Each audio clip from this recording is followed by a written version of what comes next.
Saudações, saudações, saudações, galera. Beleza? Bom, dando então continuidade aos nossos conteúdos, vamos estudar a teoria do conhecimento na Idade Média, ou seja, os dois movimentos filosóficos que aconteceram na Idade Média, a patrística e a escolástica. Tranquilo?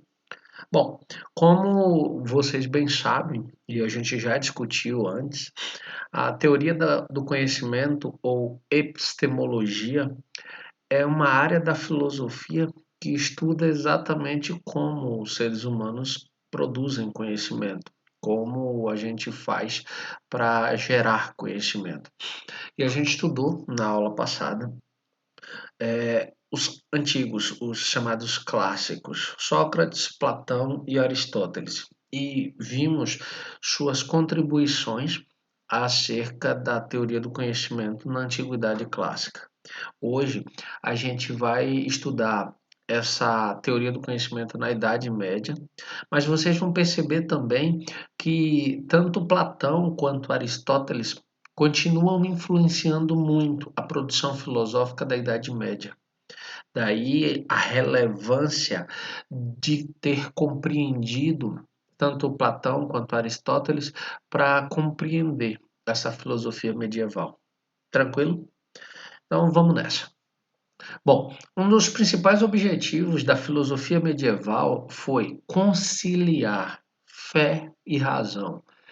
Por quê? Porque naquele contexto havia uma separação entre fé e razão. De certa forma, essa separação continua até hoje, mas os medievais, os patrísticos e os escolásticos, eles tentaram conciliar essas diferenças entre fé e razão. E aí, esses sujeitos eram padres da igreja, eles professavam o cristianismo e o que é que eles desejavam, de certa forma? O termo patrística vem de apologia. Por quê? Porque os padres faziam apologia, ou seja, propaganda do cristianismo. Eles visitavam todo aquele espaço, aqueles lugares, tanto em Grécia quanto em Roma, divulgando os conhecimentos do cristianismo.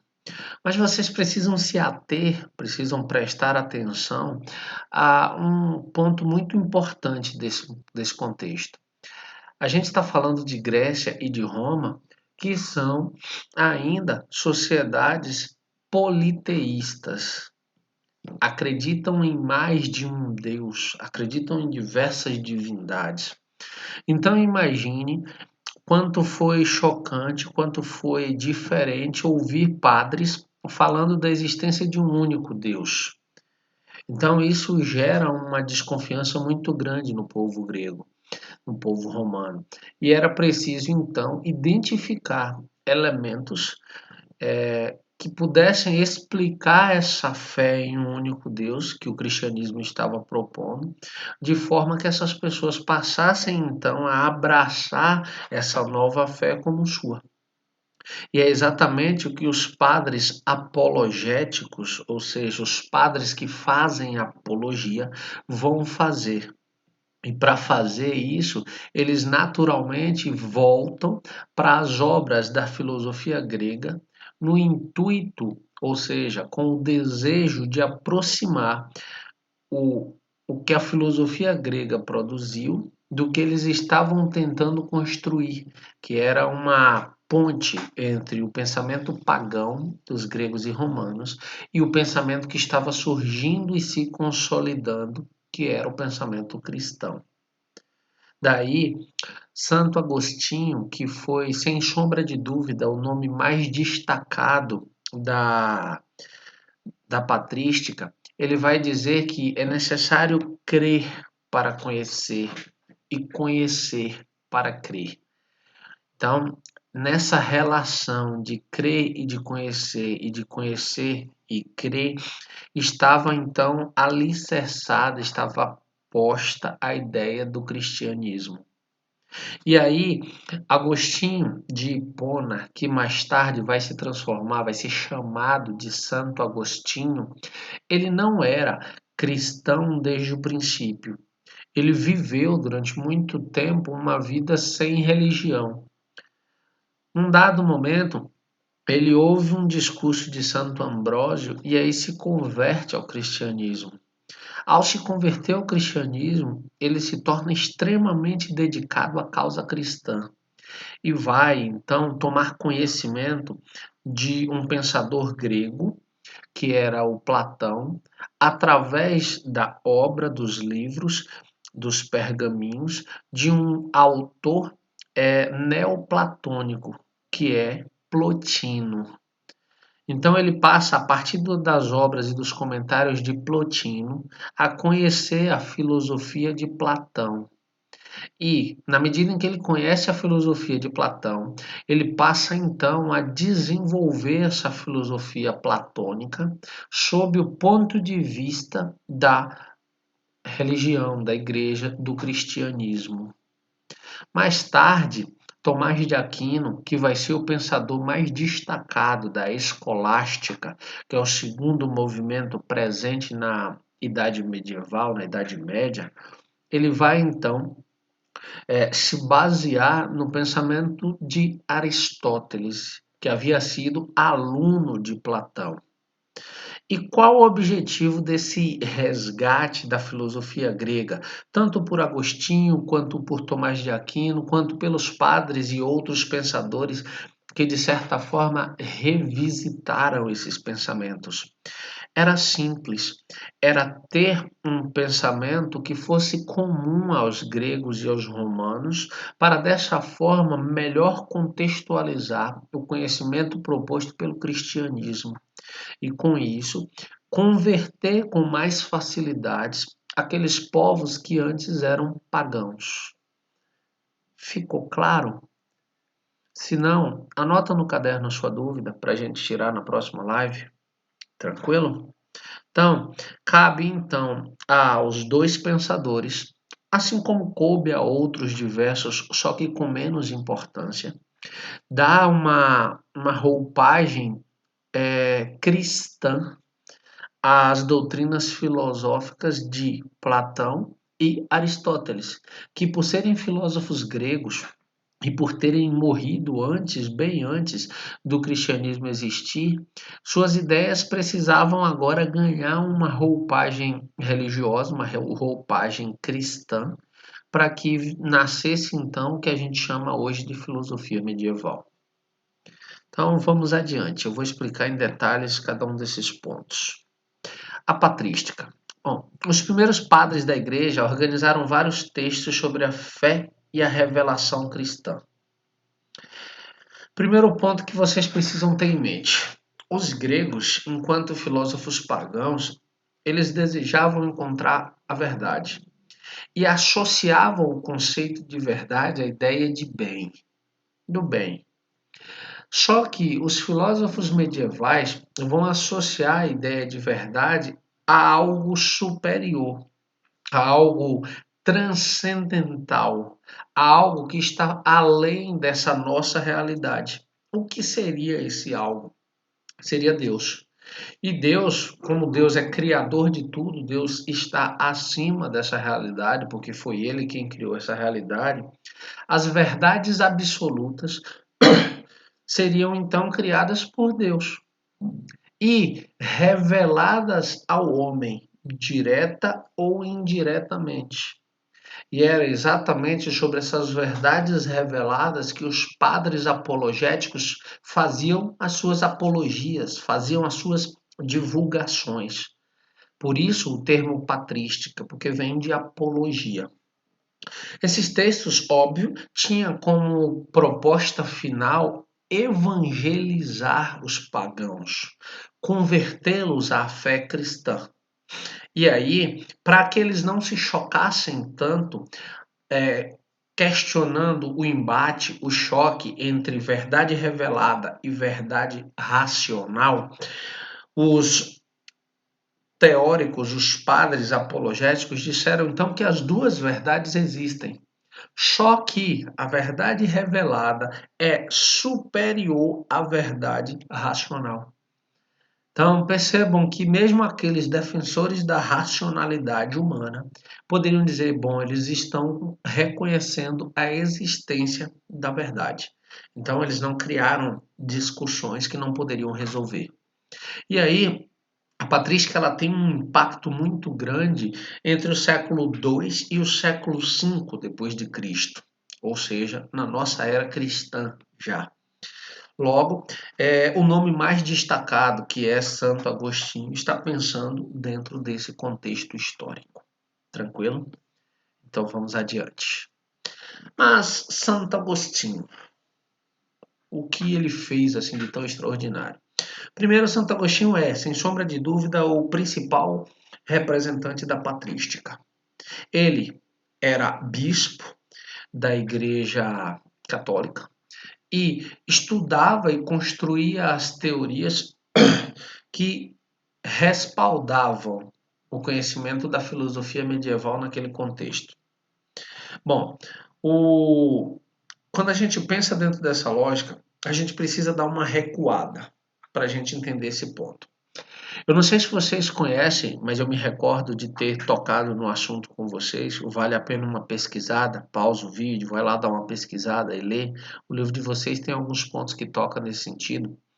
Que Platão, em seu livro A República, Platão escreveu uma alegoria, ou seja, uma pequena história, para explicar um pouco sobre o conhecimento, sobre a teoria do conhecimento. Essa alegoria ficou conhecida como a alegoria da caverna. O que é a alegoria da caverna? Eu vou narrar aqui de forma simplificada, apenas para vocês entenderem esse contexto. A alegoria da caverna, segundo Platão, era que havia uma caverna e uma entrada para essa caverna. No fundo da caverna haviam pessoas acorrentadas desde o nascimento ali. E tudo o que elas viam eram sombras que eram projetadas na parede da caverna por conta da luz que entrava pela porta da caverna. Só que essas pessoas estavam impossibilitadas de se virarem para olhar para a porta da caverna. Então elas acreditavam verdadeiramente que tudo o que elas conheciam, tudo o que elas viam ali através das sombras, era a realidade.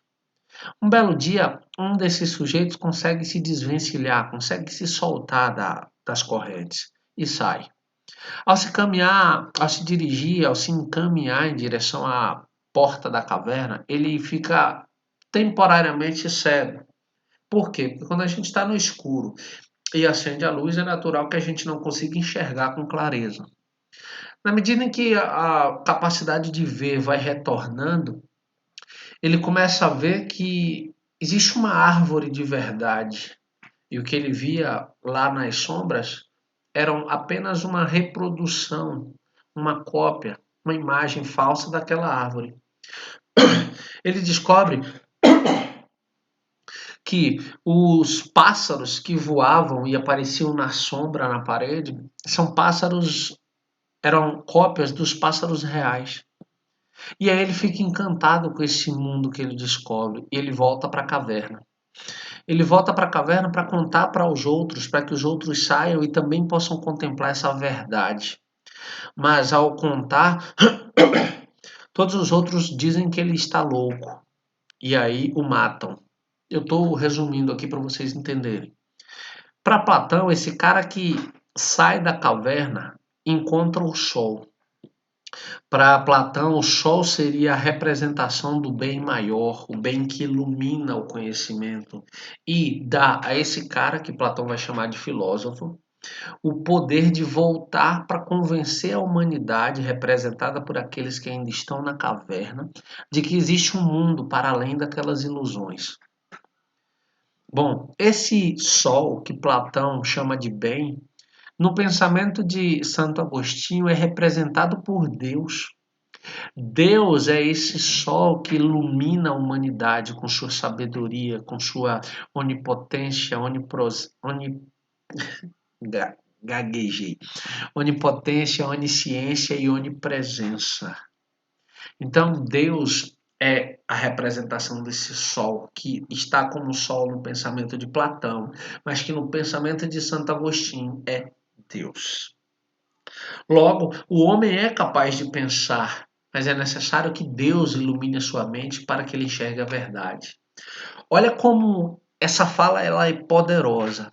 Porque Santo Agostinho vai dizer, olha, nós, enquanto seres humanos, somos racionais.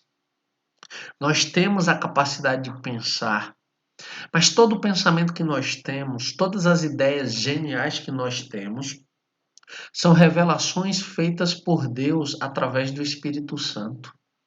É Deus que põe essas ideias aqui e permite que nós revelamos a outras pessoas, que nós venhamos a revelar a outras pessoas.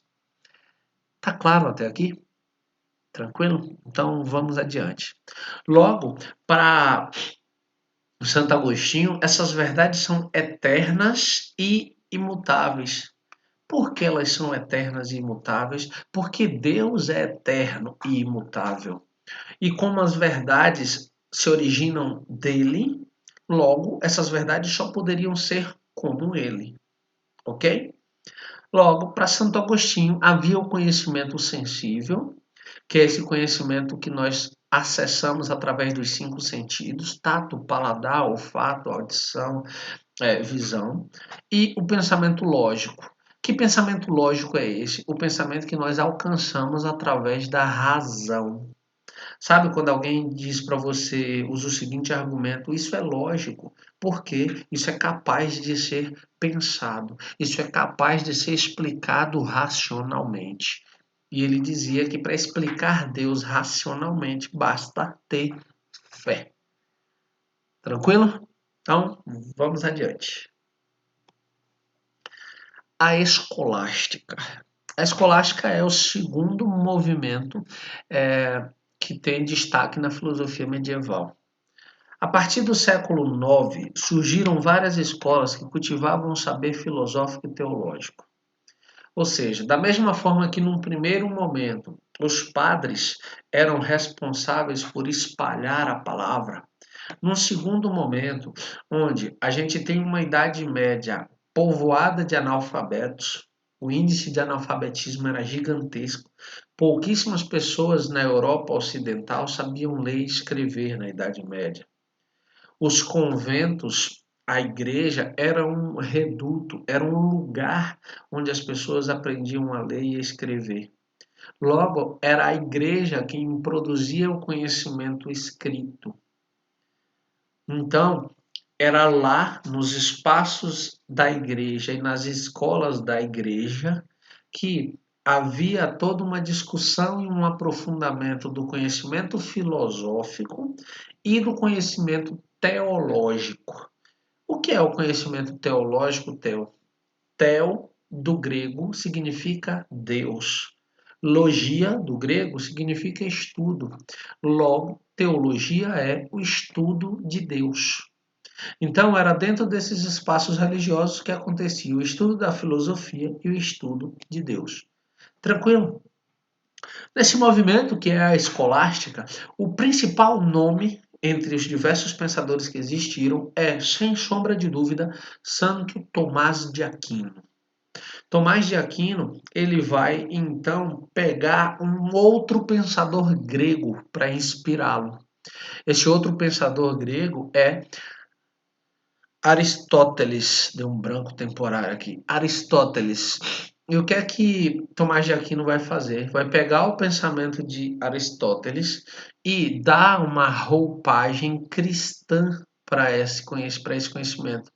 Vai fazer uma reinterpretação desse conhecimento junto à necessidade de fortalecimento do cristianismo. Tranquilo? Então vamos adiante. Abre aspas, disse Santo Tomás de Aquino. Para alguém que tenha fé, nenhuma explicação é necessária. Se você tem fé, basta. Você não vai pedir explicações. Lembra quando a gente estava discutindo conhecimentos, as formas de conhecimento? O conhecimento mítico e o conhecimento religioso, eles não precisam de provas. Você tem fé e pronto. E ele complementa: para aquele sem fé, nenhuma explicação é possível. Aqui faltou uma aspas para fechar aqui. Por quê? Se o sujeito já é desconfiado e ele não tem fé, você pode elaborar a melhor das respostas, o melhor dos pensamentos, e ainda assim não será suficiente para agradá-lo. Por isso essa citação de Tomás de Aquino é tão pertinente, é tão necessária, é tão útil. O que Tomás de Aquino tentou fazer ele tentou também conciliar razão e fé. Só que, olha só, a relação entre fé e razão ganhou com ele contornos bem definidos. Ele conseguiu, através de seus estudos, através das suas obras, marcar de forma muito positiva essa relação. Óbvio, no final do pensamento dele, ele acaba desistindo de conciliar razão e fé. Ele vai perceber que essas duas áreas são irreconciliáveis, ou seja, não existe possibilidade de harmonia. Ele vai reconhecer isso no final do pensamento dele.